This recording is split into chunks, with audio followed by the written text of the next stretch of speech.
When you have a hobby you're trying to turn into a career, it might seem like it's all fun and games. It's not. Let's learn together as we navigate this bumpy road of business for collectibles. This is Paving Packstreet. So let's talk about the importance of setting goals and what it takes to actually achieve them. So you might be like, Sean, this is a collectibles business page. Why are you talking about goal setting? Because it's super damn important when you're starting a business to follow through with goals that you implement within your company. Let's start with number 1. Get specific with your goals. When you're setting a goal, you don't want it to be something like, I want to lose weight. Because that's way too vague. Your mind doesn't know what to do with it. It doesn't know the steps to take to get there. Instead, you will want to say something like, I will jog a mile 4 days out of the week. Or let's make a collectibles analogy because that's what we're here for, right? So instead of saying, I'm going to be more active on social media or I'm going to sell more comic books, you would want to say something like, I'm going to post 20 comics for sale per week. This way you have a number attached to it and then you could break down that goal. So let's say you don't have time and that's a reason why you're not hitting a lot of your goals. On Monday,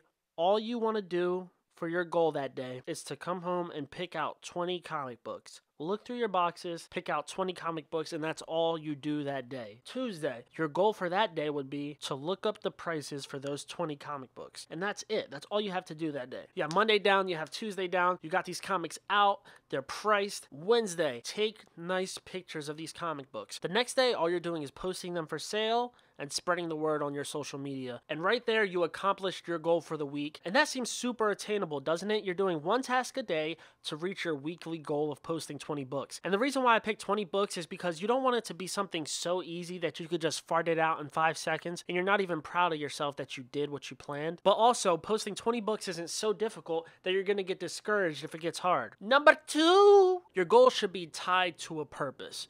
Or why do you do it? If there isn't an important enough reason as to why you want to attain your goal, there's no way in higgity hell you're going to stick with it when the going gets tough. You need to have something that pushes you forward when you feel burnt out. For example, the owner of a Pokemon store who wants to lose weight just so that he could look good, I'm not talking about anybody specifically, don't make fun of me. He has a lower chance of attaining that goal than, let's say, a cop who knows he's going to be in a fight that week or something and have to protect his partner. You see, this is how I fight. Knuckle up, you bastard boy. It's because a cop's purpose to be physically fit to, let's say, protect a partner or protect somebody who's in need. They know that they absolutely need that to be able to succeed at their job. Whereas a Pokemon store owner just wants to look good and get the hot chickies that used to turn him down in high school because he was hairy. But stick with me on this one, guys. Listen, hear this out. There's something within your brain called the RAS, or the reticular activating system. I heard stories from police. Let's stick to the police thing, I guess, right? I heard stories from police who, while training somebody, would be calling a guy's name while they're in a tense situation. So if they're like holding up a gun and training and they gotta like shoot the fucking robber or something, the trainer would be saying his name and the guy wouldn't be understanding it because he's too honed in on the danger that's in front of him. It could be like what's happening to you right now. Like you're watching this video, you're listening to me talk, but maybe in the background there's a heater going off, there's cars going by, your dog is breathing too loud, but you're not paying attention to it until I bring it to your attention. This is why having a purpose for your goal that you write down lets your mind know how important it is. All right, and the last thing I want to talk about for goals is accountability. I mean, you want to shoot the chances of you achieving your goal way up through the fucking roof. This is the best way to do it. Accountability partners. It's a really neat thing to implement within your company. So having a partner, let's say that you guys meet once a week, you guys tell each other a goal that's trackable. And then the next week, when you guys get on that meeting, you say how that goal went, whether you achieved it or not,